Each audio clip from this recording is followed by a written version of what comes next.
মানুহ ঈশ্বৰ কেনেকৈ হয় আপোনাৰ মোৰ শৰীৰটো মাটিৰ দেহ মৃন্ময় আমি কওঁ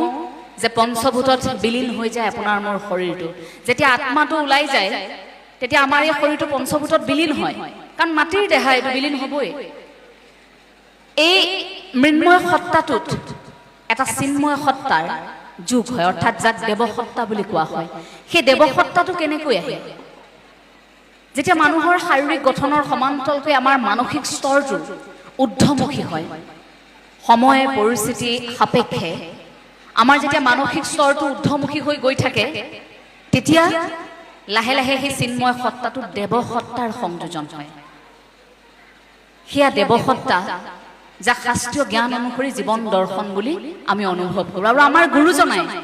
গুৰুজনাৰ সেই আদৰ্শগত কথাবোৰে দেৱসত্তাটো কেনেকৈ প্ৰাপ্তি কৰিব পাৰি সেই কথাখিনি বুজাইছিল